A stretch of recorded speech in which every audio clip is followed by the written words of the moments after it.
प्रिय छात्रों, Verde Hindi classes में आपका स्वागत है। प्रिय छात्रों, कक्षा 12 हिंदी काव्य व्याख्या के अंतर्गत हम लोग जगन्नाथ दास रत्नाकर जी द्वारा रचित गंगावतरण की व्याख्या समझेंगे, इसका अर्थ जानेंगे। इसके भाग 1 के अंतर्गत हम लोग गंगावतरण के प्रारंभिक 4 छंदों की व्याख्या पढ़ेंगे और समझेंगे।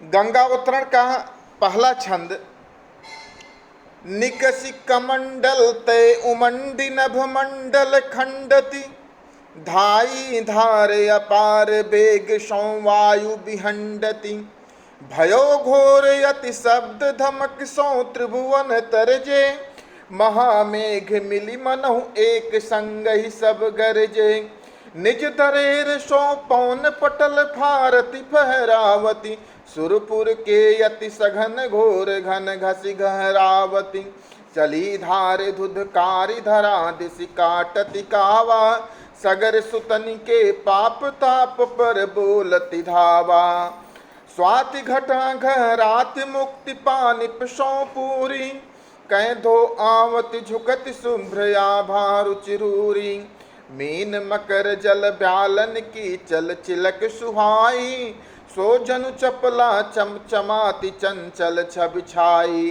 रुचिर रजतमय कै पितान तानो अति बिस्तर झरति बूंद सो झिल मिलाति मोतिन की झालर ताके नीचे राग रंग के ढंग जमाए सुर बनितन के वृंद करत आनंद बधाए। प्रिय छात्रों, गंगावतरण प्रसंग के बारे में समझने से पहले इसके पूर्व की जो कथा है उसको आपको थोड़ा सा समझ लेना चाहिए। महाराजा सगर अश्वमेध यज्ञ कर रहे थे। उनके उस अश्वमेध यज्ञ का जो घोड़ा था उसको इंद्र चुरा ले गए और कपिल मुनि के आश्रम पर ले जाकर उसे बांध दिया। राजा सगर के 60,001 पुत्र थे। एक रानी से एक पुत्र असमंज था और दूसरी रानी से 60,000 पुत्र थे। राजा सगर के 60,000 पुत्र उस घोड़े को खोजते खोजते जब कपिल मुनि के आश्रम पर पहुंचे तो उन्होंने देखा कि वह घोड़ा कपिल मुनि के आश्रम पर बंधा हुआ है। उन्हें ऐसा लगा कि इस घोड़े को कपिल मुनि ने चुराकर अपने आश्रम पर बांधा है, इसलिए उन्होंने कपिल मुनि को भला बुरा कहना शुरू कर दिया, उनको प्रताड़ित करना शुरू कर दिया, जिससे ध्यान में लगे हुए कपिल मुनि की जब नेत्र खुली तो 60,000 पुत्र उनके नेत्र खुलते ही एक साथ जलकर भस्म हो गए। असमंज जब ढूंढते ढूंढते अपने भाइयों को कपिल मुनि के आश्रम पर पहुंचे तो उन्होंने अपने 60,000 भाइयों को इस तरह से मृत पाया, उनकी योग की अग्नि में, कपिल मुनि की योग की अग्नि में जला हुआ पाया। उनके 60,000 भाई प्रेत यौन में पहुंच गए थे। इस प्रेत यौन से छुटकारा प्राप्त करने का उन्होंने कपिल मुनि से मार्ग पूछा तो कपिल मुनि ने उन्हें यह मार्ग बताया कि अगर स्वर्ग में स्थित गंगा पृथ्वी पर अवतरित हों और उन गंगा की जलधारा में तुम्हारे भाइयों की अस्थि विसर्जित कर दी जाए तो इन्हें प्रेत यौन से छुटकारा प्राप्त हो सकता है।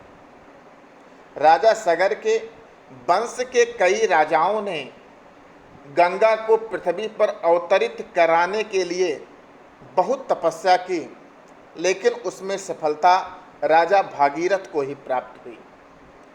राजा भागीरथ के प्रयत्न से, उनके तप से जब शंकर जी, ब्रह्मा जी प्रसन्न हुए तो ब्रह्मा जी के कमंडल से निकलने वाली गंगा जब आकाश मार्ग से पृथ्वी की तरफ आई तो आकाश मार्ग से पृथ्वी की तरफ आते हुए गंगा जी की शोभा कैसी थी।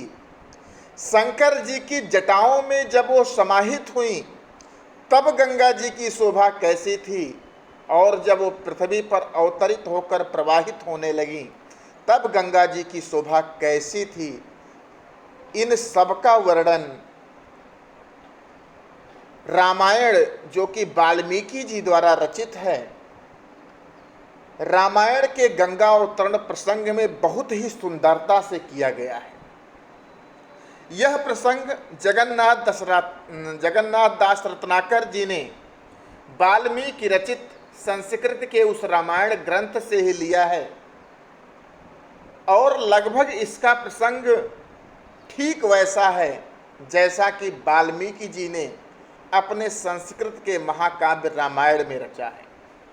तो चलिए हम इस गंगावतरण प्रसंग के, जो कि आपके पाठ्यक्रम में कुल 8 छंद हैं, इन छंदों को पढ़ते हैं, इनकी अर्थ और व्याख्या समझते हैं। प्रिय छात्रों, यह जगन्नाथ दास रत्नाकर जी द्वारा रचित गंगावतरण पूरा का पूरा रोला छंद में है। रोला सम्मात्रिक छंद होता है जिसमें 11 और 13 मात्राओं पर यति अर्थात विराम होता है। इसमें कुल 24 मात्राएं होती हैं। सबसे पहले आप इसका संदर्भ लिख लीजिए। प्रस्तुत काव्य पुष्प, हमने काव्यांश को काव्य पुष्प यहाँ पर कहा है। प्रस्तुत काव्य पुष्प हमारी काव्य वाटिका हिंदी में संकलित गंगावतरण नामक काव्य तरु से चुना गया है। इस काव्य तरु के बनमाली, रचयिता को हमने यहाँ पर बनमाली कहा है। इस काव्य तरु के बनमाली आधुनिक हिंदी साहित्य में रीतिकालीन ब्रज काव्य लेकर अवतरित होने वाले श्रेष्ठ कवि जगन्नाथ दास रत्नाकर जी हैं। तो चलिए हम इसका अर्थ समझते हैं।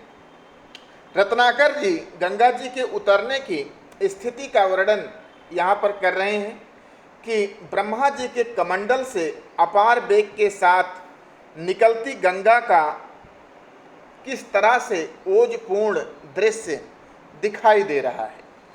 निकसी कमंडल तय उमंडी नभ मंडल खंडति धाई धार अपार वेग सौ वायु विहंडति भयो घोर यति शब्द धमक सौ त्रिभुवन तरजे महामेघ मिली मनहु एक संग ही सब गरजे। निकसी कमंडल ते उमंडी नभ मंडल खंडति, ब्रह्मा जी के कमंडल से निकलकर, निकसी कमंडल ते, ब्रह्मा जी के कमंडल से निकलकर वह गंगा की धारा उमंडी, उमड़ते हुए अर्थात बड़े उल्लास और वेग के साथ उमड़कर नभ मंडल खंडति, आकाश मंडल को विखंडित करती हुई, खंडित करती हुई, चीरती हुई, धाई धार अपार वेग सौ वायु भिंडति, वह गंगा जी की धारा धाई दौड़ पड़ी, अपार वेग सौ, अत्यधिक वेग के साथ, तीव्र वेग के साथ, सौ वायु विहंडति, वायु के सैकड़ों पर्दों को चीरती हुई, खंडित करती हुई पृथ्वी की तरफ दौड़ पड़ी। तो भयो घोर अति शब्द धमक सौ त्रिभुवन तरजे, तरजे अर्थात भयभीत हुए। भयो घोर अति शब्द, गंगा जी के इस प्रकार से ब्रह्मा जी के कमंडल से निकलकर वायुमंडल को, आकाश मंडल को विखंडित करते हुए, चीरते हुए जब गंगा जी अपार वेग से वायु को चीरती हुई पृथ्वी की तरफ दौड़ी तो भयो घोर अति शब्द, वेग के साथ गंगा के आगे बढ़ने से भयो घोर अति शब्द, अत्यधिक भयंकर शब्दनाद हुआ। और इतनी तेज वह शब्दनाद हुआ कि धमक सौ त्रिभुवन तरजे, उसकी धमक से तीनों लोक, धमक सौ, उसकी धमक से त्रिभुवन, तीनों लोक तरजे, भयभीत हो गए। और वह धमक ऐसी थी कि मानो महामेघ मिली मनहु, मनहु शब्द यहाँ पर लगा है तो यहाँ पर उत्प्रेक्षा अलंकार का भी कल्पना कर रहा है। महामेघ मिली मनहु एक संगहि सब गरजे, ऐसा प्रतीत होता था कि गंगा के उतरने का वेग इतना प्रचंड था कि मानो प्रलय काल के बादल मिलकर एक साथ गर्जना करना प्रारंभ कर दिए। तो प्रिय छात्रों, इस प्रकार से ब्रह्मा जी के कमंडल से निकलकर जब गंगा जी की धारा नभमंडल को खंडित करती हुई, चीरती हुई, अत्यधिक वेग के साथ वायु को चीरती हुई पृथ्वी की तरफ बढ़ी, तो इतना भयंकर शब्दनाद हुआ कि उस शब्दनाद की धमक से तीनों लोग तर्जे भयभीत हो गए।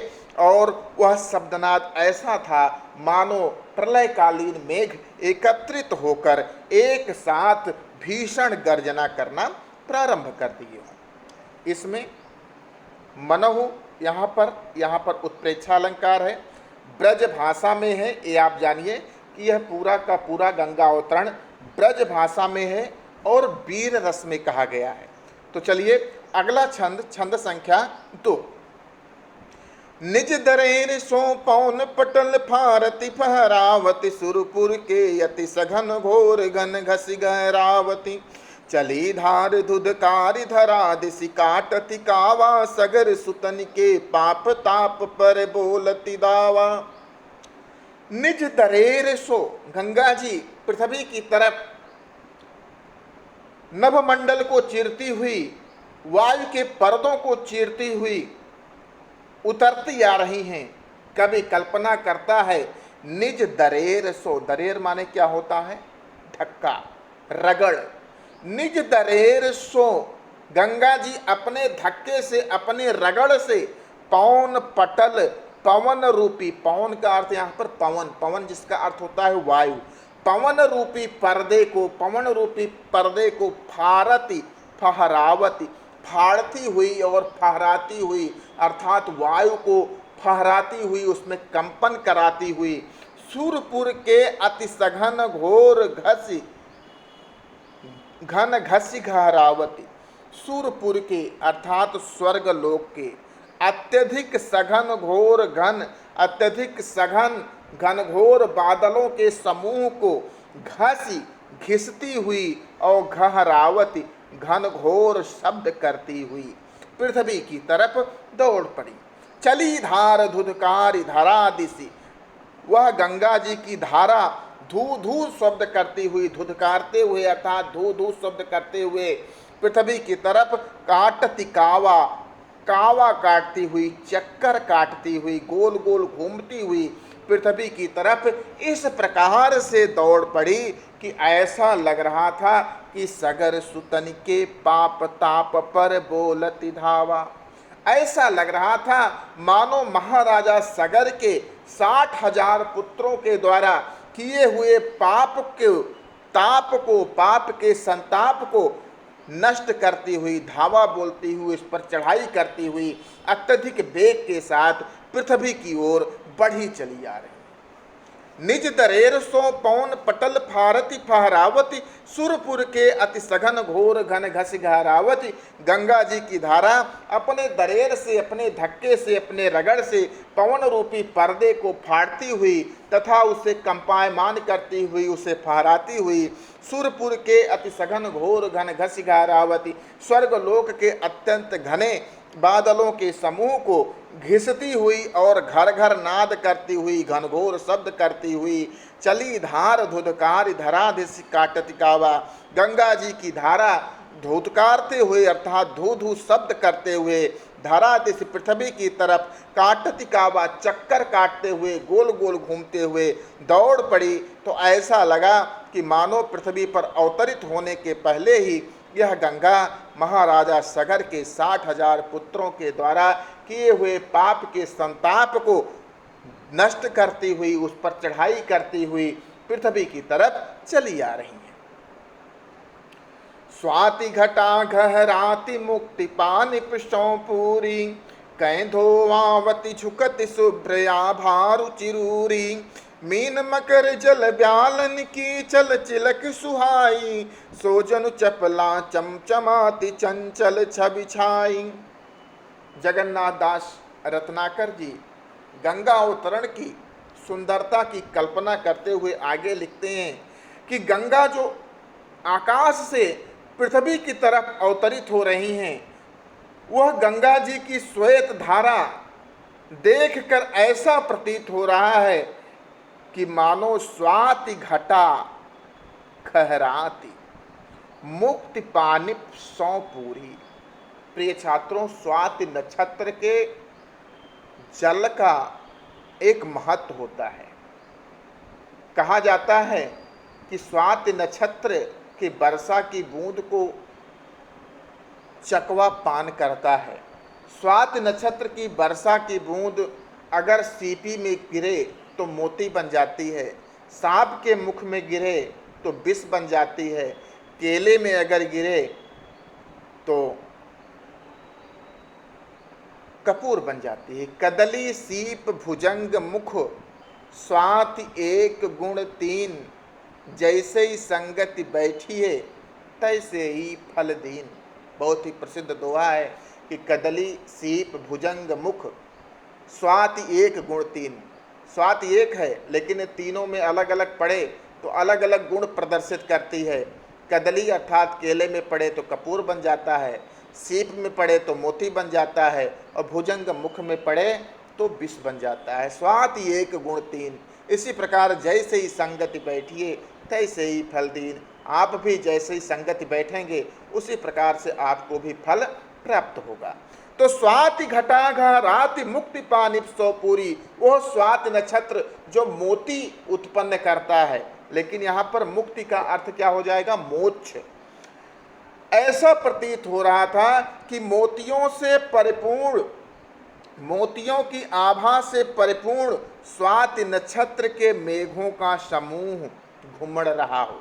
या ऐसा भी हो सकता है कि गंगा जी की वह जल की धारा जो कि मोक्ष रूपी मोती प्रदान करने में सफल है, वह स्वाति घटा घहराती आकाश मार्ग से उतरती हुई ऐसी प्रतीत हो रही हैं जैसे मोक्ष को प्रदान करने वाले स्वाति नक्षत्र के बादलों का समूह घुमड़ रहा हो।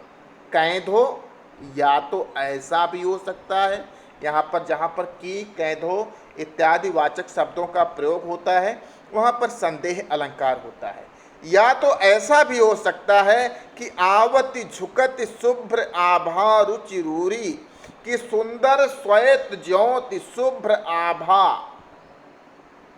सुंदर, रुचि का अर्थ है सुंदर, आभा का अर्थ है प्रकाश या ज्योति, शुभ्र का अर्थ है श्वेत और रूरी का अर्थ है सुंदर। शुभ्र आभा रुचि रूरी, सुंदर श्वेत ज्योति धरती की ओर झुकती हुई चली आ रही है। गंगा रूपी वह सुंदर श्वेत ज्योति धरती की तरफ झुकती हुई, आवती झुकती हुई चली आ रही है। गंगा जी को इस तरह से आने की स्थिति को देखकर, आने की सुंदरता को देखकर ऐसा लगता है कि मीन मकर जल ब्यालन की चल चिलक सुहाई। मानो मीन अर्थात मछली, मकर अर्थात मगरमच्छ और जल ब्याल अर्थात पानी के सीप जो चंचल चमक, चंचल इधर उधर भ्रमण कर रहे हैं गंगा जी के धारा में, उनकी चमक शोभायमान हो रही है। सो जनु चपला चमचमाति संचल छबिछाई, वह ऐसा लग रहा है मानो, यहाँ पर उत्तरेच्छ अलंकार है, सो जनु चपला चमचमाति चंचल छबिछाई, मानो चंचलता से परिपूर्ण चपला अर्थात बिजली चमचमा रही हो, चमक रही हो। जो गंगा जी की धारा में जो जल ब्याल अर्थात जलीय जंतु हैं, जो मीन हैं, मछली हैं, जो मगरमच्छ हैं या पानी के सीप हैं, वो चमकते हुए ऐसे प्रतीत हो रहे हैं मानो ऐसा लग रहा है कि गंगा जी की धारा में बिजली चमचमाती हुई चंचल छवि, चंचल सुंदरता को प्राप्त हो रही है।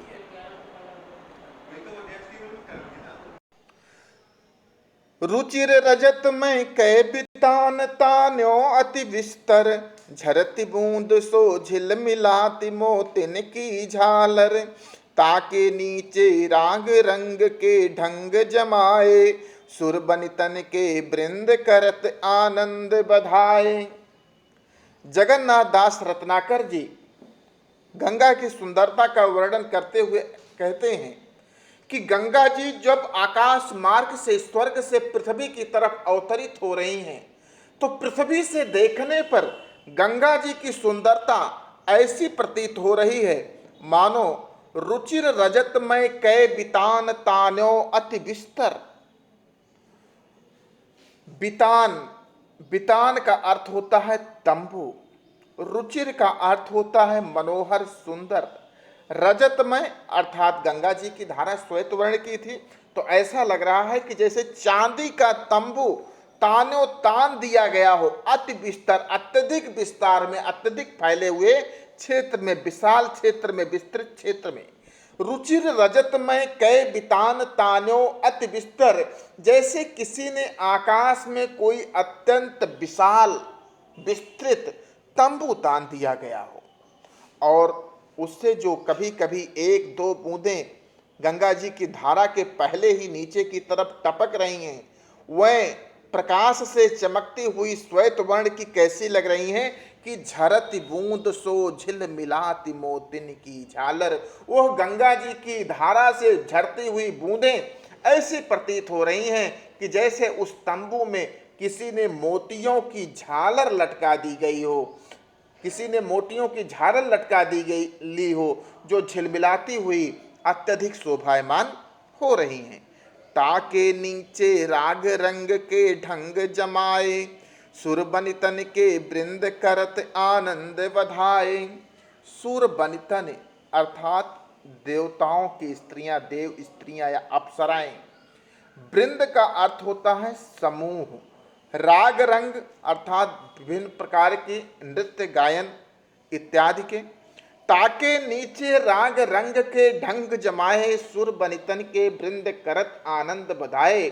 उस तंबू के नीचे देवताओं की स्त्रियों के समूहों ने आनंद मनाने के लिए ऐसा लगता है जैसे राग रंग के सभी साजो सामान एकत्रित कर लिए हों, जमा लिए हों, अर्थात एकत्रित कर लिए हों। तो रुचिर रजतमय कै बितान तान्यो अति विस्तर, झरत बूंद सो झिल मिलात मोतिन की झालर।